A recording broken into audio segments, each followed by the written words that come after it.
Graça e paz de Cristo Jesus, amados leitores da Palavra de Deus, firmes em nossa jornada bíblica IBPP 2024, quando estamos vivenciando 250 dias lendo a Bíblia, a Palavra de Deus, numa visão panorâmica das Sagradas Escrituras.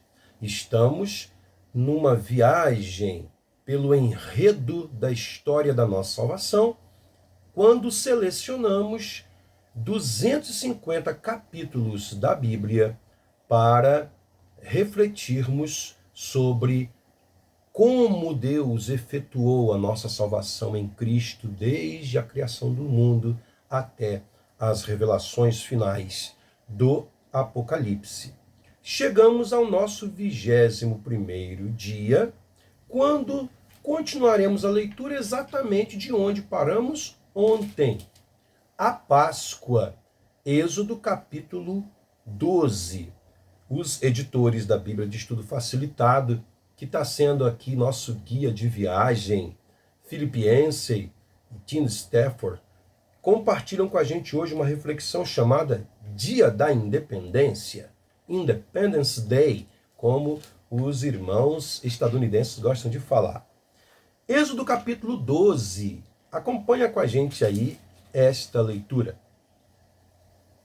O Senhor disse a Moisés e a Arão no Egito: Este deverá ser o primeiro mês do ano para vocês, hebreus. Digam a toda a comunidade de Israel que no 10º dia deste mês, todo homem deverá separar um cordeiro ou um cabrito para a sua família, um para cada casa. Se uma família for pequena demais para um animal inteiro, deve dividi-lo com seu vizinho mais próximo, conforme o número de pessoas e conforme o que cada um puder comer. O animal escolhido será macho de 1 ano, sem defeito, e pode ser cordeiro ou cabrito. Guardem-no até o 14º dia do mês, quando toda a comunidade de Israel irá sacrificá-lo ao pôr do sol. Passem, então, um pouco do sangue nas laterais e nas vigas superiores das portas das casas, nas quais vocês comerão o animal. Naquela mesma noite, comerão a carne assada no fogo, com ervas amargas e pão sem fermento. Não comam a carne crua, nem cozida em água, mas assada no fogo, cabeça, pernas e vísceras. Não deixem sobrar nada até pela manhã. Caso isso aconteça, queimem o que restar. Ao comerem, estejam prontos para sair. Cinto no lugar, sandálias nos pés e cajado na mão. Comam apressadamente. Esta é a Páscoa do Senhor. Sobre os versículos 8 a 11, Yancey e Stafford compartilham com a gente uma breve e interessante meditação. Nação fast food. As instruções de Deus para a Páscoa reforçam a necessidade de pressa. Assar o alimento no fogo deixa a carne preparada mais rápido que ferver, e ao contrário de fritar ou cozer, não exige panela nem forno. Da mesma forma, o pão sem fermento não precisa de tempo para crescer. A ênfase na velocidade indicava aos israelitas quão terrível seria esta praga e quão rapidamente eles teriam de fugir do Egito. Versículo 12. Naquela mesma noite, passarei pelo Egito e matarei todos os primogênitos, tanto dos homens como dos animais, e executarei juízo sobre todos os deuses do Egito. Eu sou o Senhor. O sangue será um sinal para indicar as casas em que vocês estiverem. Quando eu vir o sangue, passarei adiante. A praga de destruição não os atingirá quando eu ferir o Egito. Este dia será um memorial que vocês e todos os seus descendentes celebrarão como festa ao Senhor. Celebrem-no como decreto perpétuo. Durante 7 dias, comam pão sem fermento. No primeiro dia, tirem de casa o fermento, porque quem comer qualquer coisa fermentada do primeiro ao 7º dia será eliminado de Israel. Convoquem uma reunião santa no primeiro dia e outra no 7º. Não façam nenhum trabalho nesses dias, exceto o da preparação da comida para todos. É só o que poderão fazer. Celebrem a festa dos pães sem fermento, porque foi nesse mesmo dia que eu tirei os exércitos de vocês do Egito. Celebrem esse dia como decreto perpétuo por todas as suas gerações. No primeiro mês, comam pão sem fermento, desde o entardecer do 14º dia até o entardecer do 21º. Durante 7 dias vocês não deverão ter fermento em casa. Quem comer qualquer coisa fermentada será eliminado da comunidade de Israel, seja estrangeiro, seja natural da terra. Não comam nada fermentado. Onde quer que morarem, comam apenas pão sem fermento. Aqui, irmãos, cabe nessa palavra de Deus algumas observações. Abib, que é correspondente ao nosso março-abril, começa por volta de 14 de março, vai até 14 de abril, é o primeiro mês do ano religioso dos judeus. Os judeus também têm um ano civil que começa por volta do mês de setembro, outubro. É interessante também observarmos a insistência do Senhor para com o sangue, que é uma figura do sangue do Cordeiro Cristo, que nos livra de todo pecado. A insistência do Senhor com o pão sem fermento, porque ele não indica apenas pressa. Com o tempo, o fermento passou a ser símbolo de malícia, maldade, pecado, né? Aquilo que contamina, aquilo que torna pesado, né, e lento a nossa vida espiritual, né, passou a ter esse significado também. E a questão da festa em si é a última observação que eu quero fazer dessa palavra de Deus. Aqui, Deus já está mostrando como será a primeira e mais importante das festas religiosas judaicas, a qual vai ganhar um significado novo quando Cristo vier ao mundo e ser sacrificado exatamente numa Páscoa, tá? Como se verificou, estamos aqui no ano 1462 a.C. e Cristo veio a ser crucificado no ano 29 depois, né? 29 da nossa era, né? Portanto, aí quase 1500 anos depois, né, dessa instituição aqui da festa da Páscoa, Cristo veio e ressignificou a Páscoa. E hoje nós temos aí a Páscoa judaica e a Páscoa cristã, com diferenças de significado, mas sendo celebradas na mesma época, não é? E trazendo a ideia, né, de libertação, trazendo a ideia de redenção, que só Cristo é capaz de conceder. Irmãos, estamos num dos capítulos mais importantes da nossa jornada. Vamos prosseguir? Versículo 21. A 10ª praga, a morte dos primogênitos. Então Moisés convocou todas as autoridades de Israel e lhes disse: escolham um cordeiro ou um cabrito para cada família. Sacrifiquem-no para celebrar a Páscoa. A palavra Páscoa, meus irmãos, significa passagem, Pessah, na língua hebraica, porque naquele dia o anjo da morte passou sobre as casas em que havia o sangue e não matou os primogênitos hebreus e mesmo primogênitos de egípcios que creram, tá, na promessa do Senhor e se cobriram, tá, naquele dia. Molhem um feixe de isopo, uma espécie, irmãos, de bucha, né?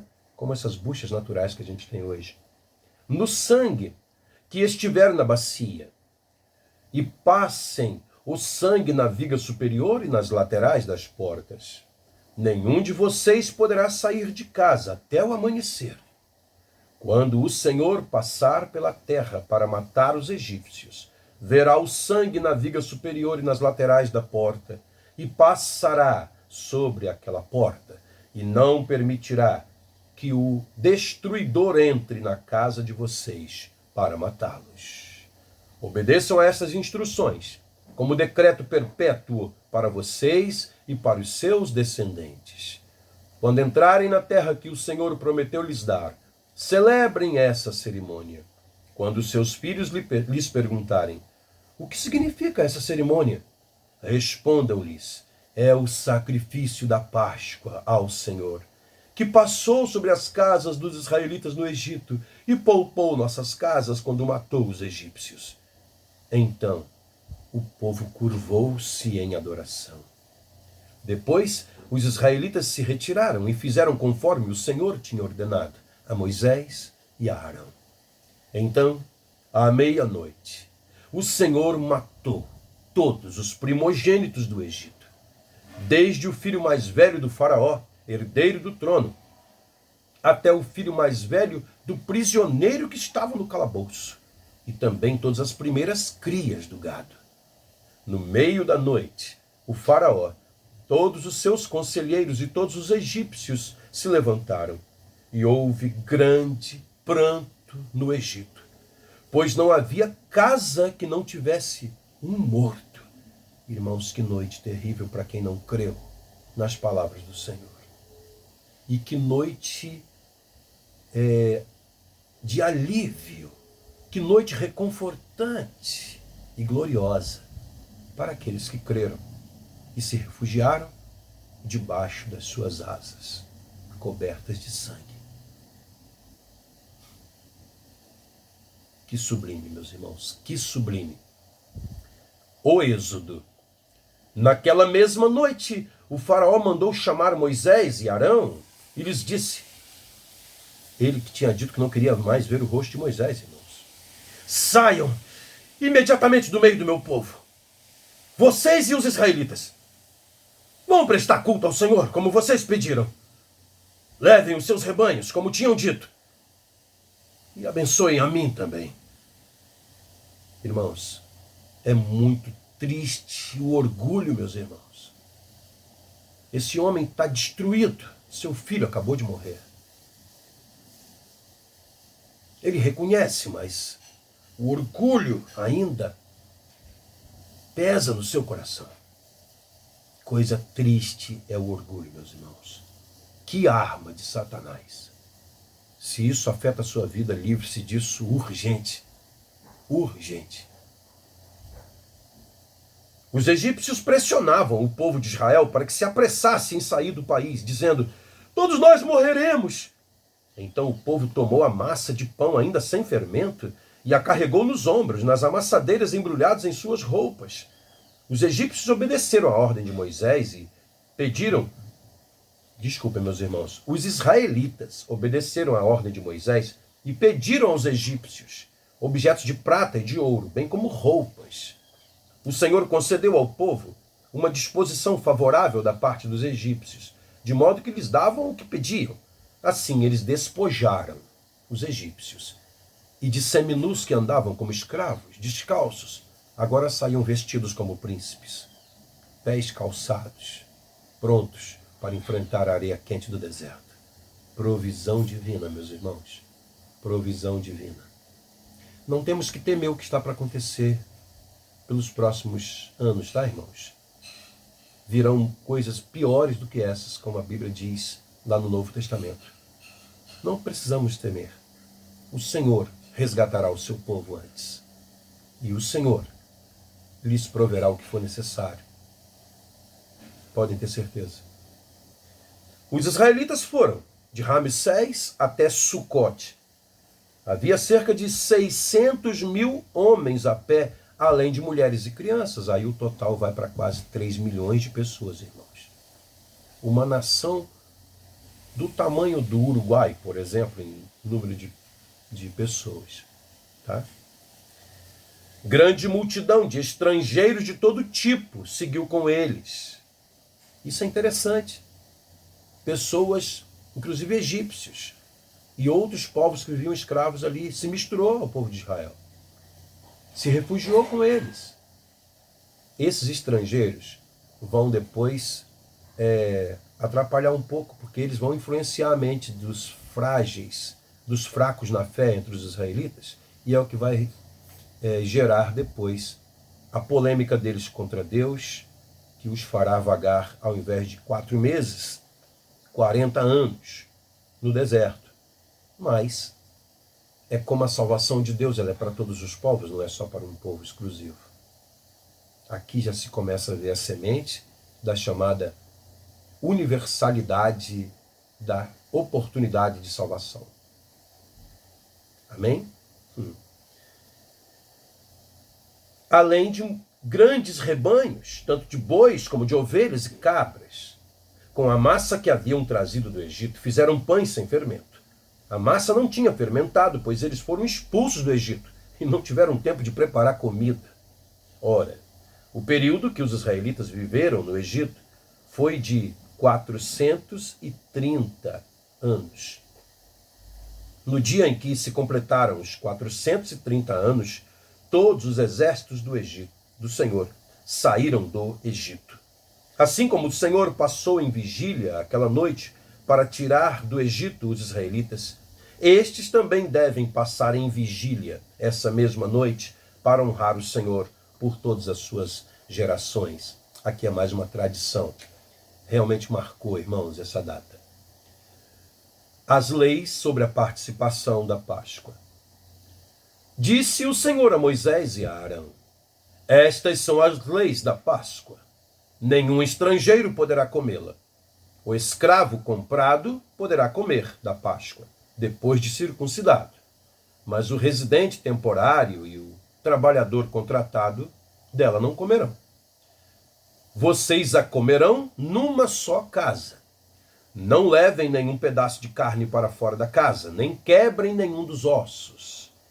Esse não quebrar dos ossos se cumpriu quando o verdadeiro Cordeiro da Páscoa, Cristo, morreu na cruz, e os soldados não lhe quebraram as pernas para que morresse depressa, como fizeram com os 2 ladrões. E João, que estava lá, percebeu isso e testemunhou no seu Evangelho, capítulo 19, tá? A partir do versículo 30. Os irmãos podem conferir lá. Toda a comunidade de Israel terá que celebrar a Páscoa. Qualquer estrangeiro residente entre vocês que quiser celebrar a Páscoa do Senhor, terá que circuncidar todos os do sexo masculino de sua família. Então poderá participar como natural da terra. Nenhum incircunciso poderá participar. Perceberam, meus irmãos? Não há aqui xenofobia da parte do Senhor, não há aqui nenhum tipo de discriminação. Ele quer apenas que os estrangeiros que quiserem obedeçam à sua aliança. A circuncisão hoje, irmãos, ela significa a conversão a Cristo, como o apóstolo Paulo explica nas suas epístolas. A mesma lei se aplicará ao natural da terra e ao estrangeiro residente. Todos os israelitas fizeram como o Senhor tinha ordenado a Moisés e a Arão. No mesmo dia, o Senhor tirou os israelitas do Egito, organizados segundo as suas divisões, ou seja, segundo as suas tribos, as 12 tribos de Israel. Amém? Glória a Deus. Meus irmãos, a reflexão de hoje, proposta pelos editores da Bíblia de Estudo Facilitado, Philip Yancey e Tim Stafford, é bastante criativa. Dia da Independência, uma maneira incomum de celebrar a liberdade. Eles destacam o capítulo 11, versículo 6. Haverá grande pranto em todo o Egito, como nunca houve antes, nem jamais haverá. Os Estados Unidos celebram o 4 de julho em grande estilo. Eles estão para completar, em 2026, 250 anos da sua independência. Nós, em 2022, no 7 de setembro, celebramos o bicentenário, nossos 200 anos de independência. Política, né? Os desfiles, os piqueniques e os fogos de artifício expressam, neste feriado, o orgulho nacional em alto som. Somos uma grande nação, dizem os políticos em seus discursos. Sentimos orgulhos de ser estadunidenses e nós de ser brasileiros, né, irmãos? Um clima diferente para os judeus. O estilo estadunidense de celebração, barulhento, com bandeiras ao vento, cheio de altivez, resgata algo do espírito original que levou uma jovem nação a declarar independência em 1776 da colonização inglesa. Um espírito, e nós, irmãos brasileiros, da colonização portuguesa em 7 de setembro de 1822. Um espírito semelhante aparece na França no dia da Bastilha, celebrado em julho, 1789, e em tantas outras nações em suas datas de aniversário. Mas essas celebrações guardam pouca semelhança com o dia judaico da independência, um dia chamado de Páscoa. Os judeus remontam seu aniversário cultural a uma noite sombria e agourenta, a última noite dos hebreus no Egito, conforme lemos agora no capítulo 12 de Êxodo. Não existem bandas estridentes, nem balões, nem fogos de artifício para comemorar esse evento. Tudo acontece no seio de uma casa, com a família ou grupos de famílias reunidos em torno da mesa. Os participantes provam pequenos pedaços de comida, fazendo uma pausa antes de cada porção para ouvir os relatos da história do Antigo Testamento que eles estão revivendo. O dia de independência deles parece mais um culto de adoração do que uma festa. Para os hebreus, a independência do Egito representava total dependência de Deus. A liberdade veio na noite mais densa. Enquanto famílias se reuniam ao redor da mesa da Páscoa, as malas prontas, à espera da libertação. Deus os relembra vez após vez, quando eles são tentados a duvidar do poder e do cuidado dele para com o povo, o seguinte: eu sou o Senhor, teu Deus, que te tirou do Egito, da terra da escravidão. Capítulo 20, versículo 2 de Êxodo. O novo significado da Páscoa. Muito tempo depois, como eu disse para os irmãos agora há pouco, quase 1500 anos, a noite da Páscoa assumiria um significado ainda mais amplo durante uma determinada festa de Páscoa, no ano 29 da nossa era. Enquanto milhares de judeus traziam seus cordeiros escolhidos para Jerusalém, um homem foi escolhido como cordeiro pascal para toda a humanidade, conforme as palavras do apóstolo Paulo em 1 aos Coríntios, capítulo 5, versículo 7. Faço questão de ler este sublime versículo para os irmãos neste momento. Diz o apóstolo então: livrem-se do fermento velho, para que sejam massa nova e sem fermento, como realmente vocês são. Pois Cristo, o nosso Cordeiro Pascal, foi sacrificado. Amém? As palavras "quando eu vir o sangue, passarei adiante", que Deus disse no capítulo 12, versículo 13 de Êxodo, passam a transmitir um significado completamente novo depois do sacrifício de Cristo.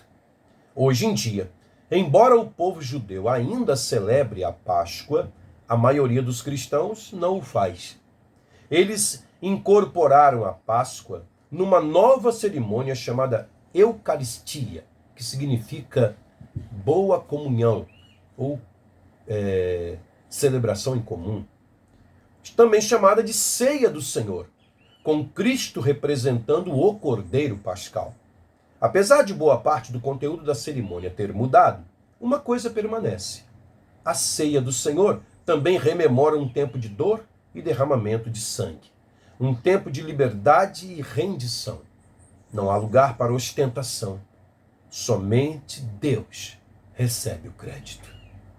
Uma questão de vida para a gente pensar, proposta por Stafford e Yancey. Em sua igreja, a celebração da Eucaristia ou Ceia do Senhor se assemelha à Páscoa judaica descrita aqui no texto de hoje? Em que sentido as duas cerimônias são parecidas ou não são parecidas? Algo para a gente parar para pensar. né, meus irmãos? Na celebração da ceia do Senhor, por exemplo, não há mais ervas amargas. Há o pão sem fermento, simbolizando o corpo de Cristo partido por nós. E o suco da uva, representando o seu sangue derramado para firmar um novo pacto, um novo testamento. Portanto, ao invés da amargura da escravidão, rememoramos a doçura da liberdade que Cristo nos concede. Ele levou sobre si as nossas dores. Ele tomou o amargo fel para que possamos tomar um vinho novo hoje em sua presença, um vinho que é ainda parte desse mundo corrompido pelo pecado, mas promessa de um vinho novo num mundo novo, por ele recriado. E ele mesmo prometeu que nunca mais tomaria vinho até tomar esse vinho novo celestial, tá, conosco no novo céu e na nova terra. Ah, irmãos, que coisa maravilhosa nos aguarda. E de fato, tá, irmãos, Cristo ressuscitou ao terceiro dia, ficou mais 40 dias num corpo ressurreto com seus discípulos, mas ele não tomou vinho, embora tenha tomado algumas refeições com ele. Vinho ele não, com eles, né? Vinho ele não tomou. Faz questão de dizer o texto, tá? Glória seja dada à fidelidade do nosso Deus. Sejamos a ele também fiéis. Oremos. Bendito seja o teu nome, Senhor, porque hoje a nossa leitura tocou em um ponto tão sublime da nossa viagem panorâmica pelo enredo de nossa salvação. A Páscoa. Que celebração preciosa, meu Deus. Que celebração preciosa. Nós te engrandecemos até hoje e haveremos de te engrandecer para sempre pelo que fizeste naquela noite de Páscoa, Senhor, há 3.500 anos atrás. Oh Deus, a mesma liberdade que concedeste ao teu povo Israel, hoje o Senhor concede a toda a humanidade que crê no teu Filho Jesus. E pedimos que o Senhor nos faça testemunhas poderosas e eficazes, para que mais e mais e mais pessoas se unam, como se uniram aqueles estrangeiros naquela noite ao teu povo, para todos refugiados debaixo de tuas asas, cobertos com o sangue do teu Filho Jesus, perdoados de seus pecados, possamos trilhar a rota da liberdade, rumo, ó Deus, aquilo que olho nenhum jamais viu, que ouvido nenhum jamais ouviu e coração humano nenhum jamais imaginou, que é o que o Senhor está preparando para aqueles que te amam. Seja bendito o teu nome, Senhor, Deus de Israel, Deus de toda a humanidade, desde agora e para sempre. Em nome de Jesus, nosso Rei. Amém, Deus. Amém. Deus abençoe a todos.